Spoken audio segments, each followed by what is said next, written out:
Hello and welcome to Season 3 of Family Twist, a podcast about DNA surprises, found family, and amazing adoption stories. I'm Kendall Stulce, and my partner is Corey Stulce. We've had fabulous guests during Seasons 1 and 2. We're sharing stories of people who identify as NPEs, also called not parent expected, others who found out they were donor conceived and have surprise siblings, and even others with unique family twists. We started this podcast to spotlight Kendall's adoption story and his discovering both sides of his biological family in 2017. So if you're just finding the podcast, we encourage you to start with episode 1 to learn more about Kendall's journey. Thank you for listening. Thanks for joining us again on Family Twist. Our guest today is a new author, a former White House staffer, and most importantly to us, an adoptive mother. Robin Schepper, thank you for joining us. Thank you so much. Really happy to be with you, Corey and Kendall. Thank you. Thank you. So how have things been for you? How has your life been since the book came out just a couple of months ago? Oh, it's been great. I've been traveling a little bit, and I'm actually leaving for a West Coast swing next week. Then in September, I'll be in DC and New York, kind of my final dates. So it's been a whirlwind, and I know that I want to write a second memoir. I think I know what it's going to be about because of the feedback that I've gotten. A lot of people want to know more about my grandmother who immigrated from Prussia back in the 1920s. She's a great character in my book. Now, is this the grandmother who owned a brothel? Yes, I would. Yes. She had a very upscale massage business. And when I was about 13, I realized that the massage business offered other services. So that was a rude awakening. And when I told my mother, her mother, about grandma, my mother wouldn't believe it. But my grandma always had cash, dealt in a cash economy. So I realized that. And it was kind of an unusual way to grow up. Yeah. Absolutely, I bet. Wow. Yeah, that certainly jumped out at me when I was reading about it. Yes. I know. I was like, what? What? Yeah. Yeah, very upscale. I don't know if you know New York City, but she lived on 79th Street between 1st and 2nd, doorman building. It was not, when you say the word brothel, it's kind of what the publisher put in my book, but it was really just beautiful, like a doctor's office in a very upscale building on the Upper East Side. Her clients were actors, football players, just very not seedy at all, but was providing other services. Massage parlor with benefits. Yes, exactly. So there's like twist after twist to your story. It's hard to even know where to begin. But what made you decide this was the right time to write a memoir? Yeah, it's really about the family twist. So kind of hearing about your story about not knowing about your biological father. I never knew my biological father, so it was always a question for me, but my mother had told me it was somebody else. In my book called Finding My Way, I talk about that process. Actually, since you guys are interested in DNA, if you could indulge me, I did 23andMe and I asked my mother to do it. For those listeners that know, 23andMe shows you which DNA you get from each parent. And so I was always told that my biological father was from Nuremberg in Germany. He was Bavarian. So I was expecting, okay, I'm 50% German. And then the mishmash German, Austrian, Croatian from my mother's side. And it came back. I saw the biological profile of my dad. There was no name attached. It had some German, but it had English, Irish, Scottish, Ashkenazi Jew, had some Congolese, just everything, a mishmash. And I'm like, oh, that's an American. Right. Yes. When I showed it to my mother, she still to this day lives in such shame. When I showed it to her, she said, oh, Ray was adopted. I was like, yeah. In the 1930s, this guy who had this mishmash in Bavaria was adopted. Not really, but I didn't say anything to my mother because it's just not talked about. Yeah. In 2019, I got a message through Ancestry, and this woman said, hey, it says that we're over 16% related, and I can't figure it out. And so through a bunch of emails back and forth, figured out that her uncle was my biological father. I had written stories for a long time, but I never really had an ending. So I decided to write because I finally had the ending of figuring out who my dad was. I knew it was somebody, but my mother had been a Pan Am stewardess. And let's just say she took the 60s literally, living in California and just having a really good time. I just didn't think I'd ever find that person. And without consumer DNA, I wouldn't have found who my biological father is. Right. What was that moment like when you realized, wow, this is the man, this is my dad? Oh my God. It was bittersweet because he had just died the year before. I'm wearing his ring, actually. His relatives gave me his wedding ring, and I just climbed to Everest Base Camp, and I decided to bring him with me just in a little way that I could. But it was bittersweet. I don't know how you all feel, but when I read his obituary, it wasn't just that I look like him because I saw pictures of him, and oh my God, I was shocked. I mean, I saw his high school picture and I compared it side by side with my high school picture, and I'm like, we could be brother and sister. Wow. So one, Wow. it answered lots of questions that I'd had since I was a little girl. It created some anxiety of how do I talk to my mother about this? And then some opportunity because now I have cousins that I never knew I had. And so that's been lovely. It's definitely something that has been worthwhile for me. But over time, I've also realized that with my new cousins, I don't have the same relationship I have with my close friends who I call my chosen family because we don't have the same type of history. So maybe we'll get there someday, but to just all of a sudden have cousins that you've never knew and we don't live in the same town, you have to put some effort into create that type of thing. For sure. Definitely. Yeah. Just talking about the resemblance thing, we just spent yesterday at the beach with Kendall's half brother and his family, just talking about old photos and how the kids have changed and how when this one was younger, it looked just like Kendall at that age. And Kendall is like the spitting image of his uncle, his dad's brother. He doesn't always see the resemblance, but whenever he's standing next to any of them, like there's bits and pieces you could just see. There's no denying at this point. Yeah. I don't look like my cousins at all. I don't see any resemblance, but my biological father, it's pretty amazing. He lived in San Diego for many years and was a successful businessman. And he was the Commodore at the San Diego Yacht Club. And I went there and I ordered an Arnold Palmer. And I also ordered vanilla ice cream. And I was with some of his colleagues and they're like, oh my God, that was his favorite drink. Oh my God, he ate vanilla ice cream. And I don't drink coffee either. And so they're like, oh my God, he didn't drink coffee either. And then people would be looking at my jawline like, you have his jawline. So it's kind of strange. You feel like you're a specimen. Yes, you do. Yeah. So as far as you know, did he have other children? He didn't have any other children. And he never knew that I existed. So that's the bittersweet part of it. Yeah. Wow. Yeah. So no half siblings for me. I wish, but no. Right. Well, I mean, unless there was another stewardess and maybe haven't found him or her on 23andMe or Ancestry yet, but I'll let you know if I do.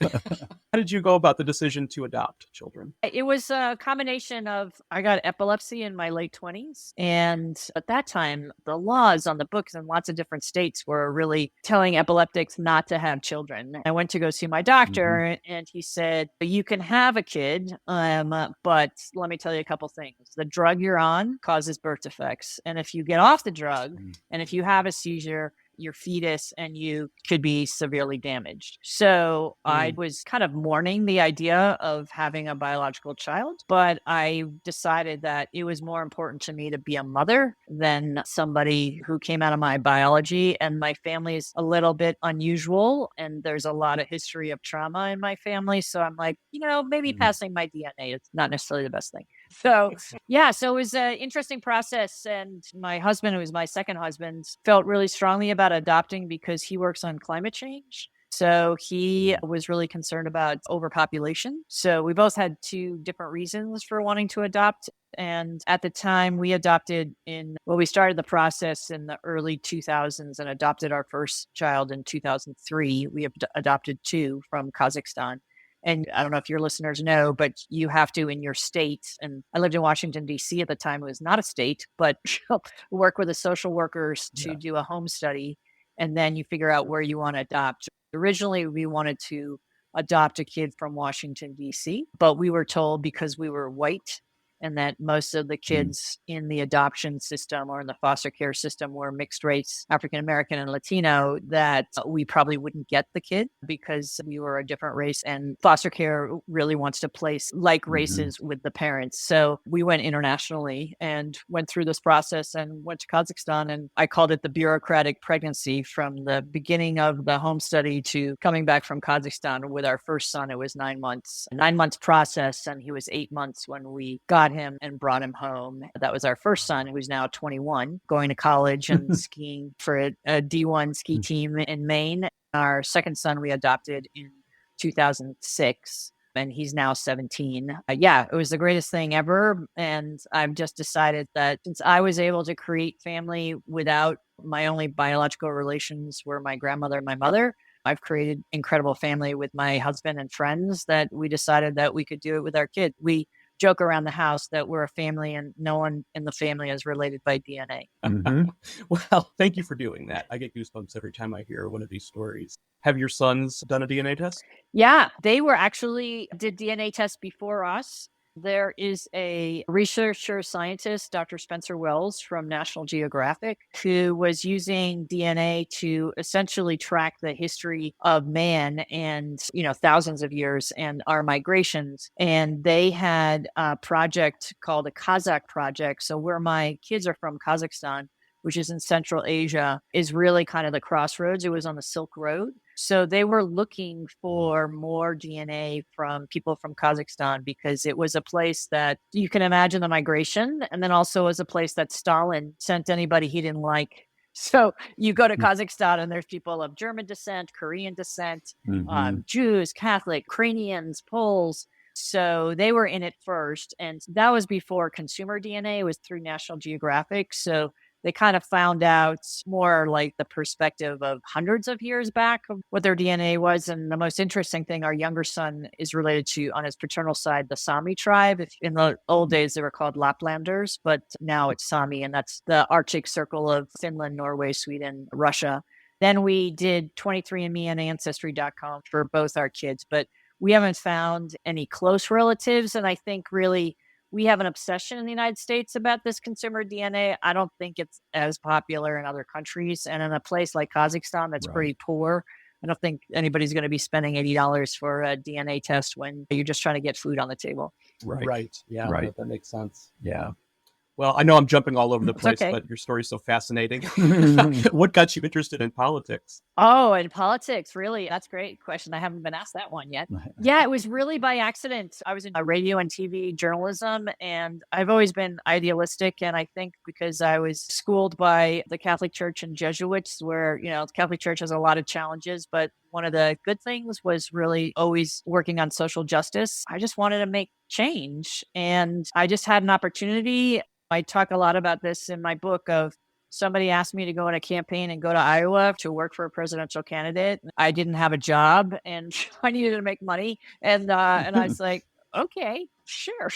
I knew nothing. I'll do it. I had been living in Europe for 3 years and I just loved it. I loved going through all these small towns in Iowa and working for my candidate. And then through that process, the greatest was all the people that I met who are now still my dearest friends, my political family, is that when you're mission driven of your work doesn't feel like work. Even if you're working 12 or 14 hours a day, eating pizza and sleeping on somebody else's bed, some supporter's bed. I got drawn to politics really because I thought it could affect change and makes people's lives better. And I didn't know anything about it. But once I got in it, I became addicted to it. I couldn't stop. I loved it. What was it like the first time you stepped into the White House? Oh, well, my first time was in the Clinton administration. And I kept thinking about my grandmother who had emigrated to the United States with nothing.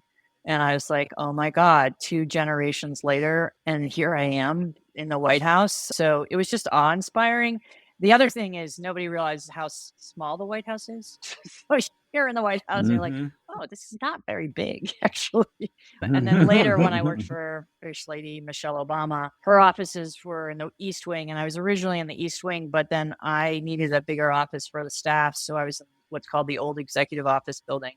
Every day I would walk between the East Wing and the old executive office building, which is the old Navy building near Lafayette Square. And I'd have to go through the West Wing So sometimes I'd see President Obama like in the hall going from room to room, or because you have to go through, it's a convoluted way that staff goes through these steps. I Mhm. pinched myself almost every day thinking, oh my God, this immigrant kid that doesn't know her dad had a brothel owning grandmother is like wearing heels and walking through the rose garden to the East Wing. It was essentially awe inspiring and Yeah. also a huge sense of responsibility. I would get 300 to 400 emails a day. And so just realizing that I'm a servant of the people. So I need to respond. And whatever I do, I need to do it with the lens of this is for all Americans and not just for a few.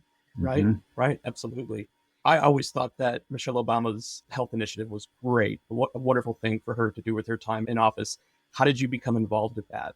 Again, another change. After we adopted our second son, I was doing executive coaching from home, but I can't help myself where my older son was going to school in Northwest DC. There was an opportunity for a federal grant called Safe Routes to Schools. They do everything from more sidewalks, bus stops, that kind of stuff. I heard about it. And so I worked with the principal and one of the teachers there, and we responded to this grant request. When we got the grant, the young woman that was helping with the grant administration, she said, oh my God, that was such a great grant proposal response for a mom. And I was like, okay, I'm more than just a Wow. mom. So working together, we got about 3 miles of sidewalks in upper Northwest DC. And my kids were so excited. To this day, if we go back to visit, they say, oh, that's mommy's sidewalk. And it just made me feel so good. Mm, But then my husband said, yeah. if you have time to do all this, why don't you get like a real job, a regular job? And the first lady had just announced, let's move. That wasn't really on my radar. I was much more interested in the built environment of just sidewalks and bike paths and walking school buses. Mhm. But as a good coach, if you've ever worked with a coach, I wrote a vision statement for myself that I was going to meet her and I was going to work with children's health. Literally 2 weeks later, a colleague of mine that I had known from campaign work before said, hey, the first lady just announced their initiative, but they have nobody to run it and they need to build the program. Are you interested? If you are, send me your resume. And I was laughing. I was like, I don't have a resume I put together because I was dealing with 2 little kids. So I quickly put one together and went through lots of interviews and got offered a job first by the chief of staff, but then the final piece was that I had to meet with the first lady, but I had to meet like 5 different staff people before I got offered the job. But I got offered the Mhm. job of my background, knowing how to build things, knowing about politics, and knowing a little bit about public health. Yeah, so it was fun. I did it for a year. Those jobs are really hard to do, especially if you're a mom with young kids. At the end, I just decided that it didn't have to be me. I felt really good about the foundation and the structure I created. My older son was not doing well in school, that I was working all the time. So I decided to Mhm. Mm, leave after a year. Often people say, oh, why did you leave this incredible Mm. job? But if you get 300 to 400 emails every day and you're working 12 hours a day, you can't sustain that. It's so very hard, Yeah. especially if you want to see your kids. right, not with little ones in their formative years. Yeah, I totally understand. Well, and working 1 year with that many emails probably feels like the equivalent of, 3 years. Oh yeah, definitely. Definitely. Yeah. Wow. Do you have any idea if the former first lady has read your book? I do not know. Oh, I sent it to her. She has sent me both cool. her books and also just sent me her new healthy drink. But her chief of staff said that it was on her desk, but whether she's read it or not, I don't know. Healthy drink. I don't think I've heard of this. We'll give it a plug here. She has a partnership with a new kind of light on sugar snacks. I can't remember the name of it now. I think she sent to all the staff samples and I gave it to my kids to try. Cool. We're big Obama fans in this house. It's very, very cool to hear about your experience Yeah. there. Thanks. Yeah. And I even have a strange connection to President Clinton. When he was governor of Arkansas, I lived in Arkansas and I got an award in high school and was invited to the governor's mansion. So we laugh because I obviously look so much, well, I guess we all look so much younger, but it's Bill and Hillary and I are in the same, photo. So it's just kind of fun. Well, I wouldn't be surprised once Kendall thinks about retiring. I think you might get into some local politics. I think it's always been a bit of a passion for him. Yeah. I highly recommend it. I live now in a small ski town in Northwest Colorado, and I've been involved in the county and city council, not as an elected official, but just kind of a community activist. It's very rewarding when you see change and when you see how your voice matters. So I highly recommend it. Yeah. When we were living in St. Louis, I ran for city council against a woman who was an incumbent for years and years. And I thought she was an idiot. I guess I can say that nicely. Nobody will figure out who she is. But every time I would experience her, I was like, this cannot be the best person to be sitting there. And I lost. And then we moved from St. Louis to California. So there wasn't a chance for me to run again, but I would have eventually gotten that seat. I'm confident you would have, yes. At what stage are you in the second book? Oh, just ideas, putting it down. I don't know how many authors you've talked to or attempted to write something, but it's a long process. The part that's hardest is really the marketing after you write the book. I have two ideas that I'm noodling with. One is I want to write a book about my grandmother. The feedback that I've gotten about my grandmother has been incredible. And I don't know everything about her story, so it may end up being more of a novel or like historical fiction, Right. for lack of a better word. Yeah. But there's not that many books about the German-American experience, probably because of World War I and World War II. But it's a Right. huge population in the United States, so I'm noodling with the idea of how to write her story without knowing everything. And then you asked first about adopting. I'd like to write a book a little bit more from a mother's perspective. There are a lot of adoption books out there, but they're usually from the adoptee's perspective. Mm-hmm. So I'm thinking about that. I have a notebook that I carry and I just jot ideas or little paragraphs. That's kind of how I figured out my first book and then start piecing it together. So right now I just have to try to see how well I do on my first book and then have some time to write the second book and then make sure my second son graduates from high school. He's going into his senior year. So that's a very stressful year with college applications. Yes. So I don't have as much time. Or if I have any time, I'm stressed, making sure that he's going to be on the right path. Right. Absolutely, yeah. Right. It's 2 nephews and a niece just graduated within the last month, and so yeah, we've seen the Yes. the parents pulling their hair. Yeah, exactly. It's a whole stressful year, and the kids at that age are not Oh. always nice. I think they're going through all these Yeah. hormonal changes, so sometimes it gets a little challenging as a parent. But yeah. For sure, Mhm. yeah. We lucked out in that sense, in that we spent 4 or 5 hours yesterday with 3 of them, and just great kids, young adults. Inquisitive, they were asking all about the podcast yesterday and coming up with marketing ideas. It was just Mhm. very cool. While I'm standing in the ocean. and stuff, you know. Well, that's fantastic. Yeah. Yes, very cool. Yeah. A lot of fun.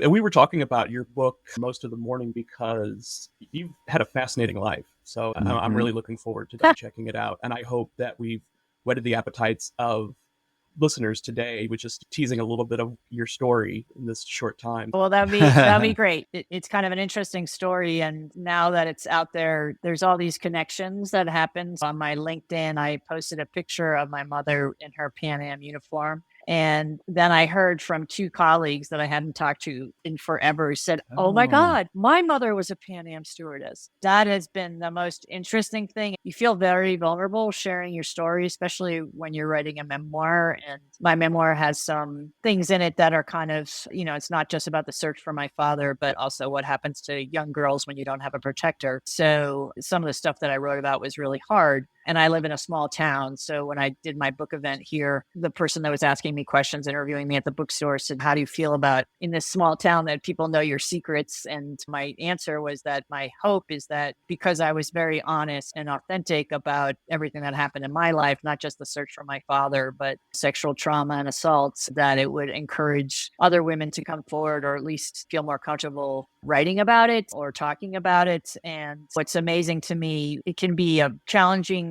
process to write about it and tell people about your secrets or what's happened, like you finding your biological father. But I think we become more connected with other people. I get calls from people that I know a little bit from town and just say, "Oh my God, I loved your book.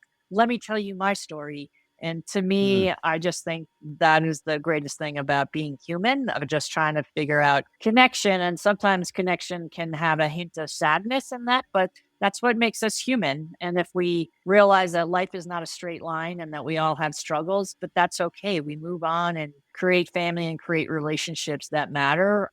I hope for me, when people read my book, that they'll do that. But you all do that in your podcast of just taking the veil of the shame that people have about their biological families and life is messy. So what? Right. Let's just move forward and try to have these great relationships because that makes life worth living.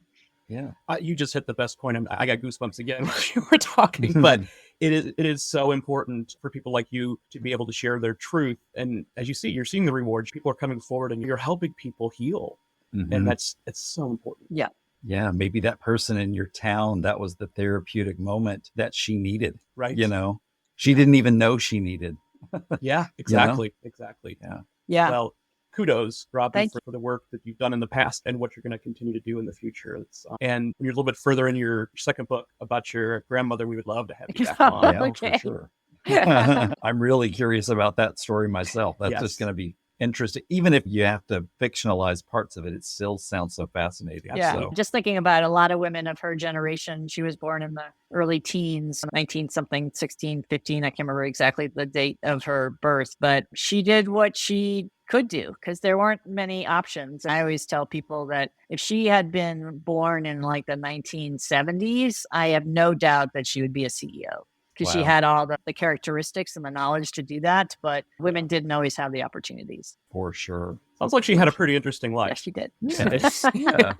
Regardless. In any case, yes. Yeah. Well, this has been fantastic, Robin. Thank you so much for joining us today. Thank you so much for listening to Family Twist. We feature original music by Cosmic Afterthoughts. And Family Twist is presented by Savoir Faire Marketing Communications. Check out our website at familytwistpodcast.com for blog posts and all of our episodes.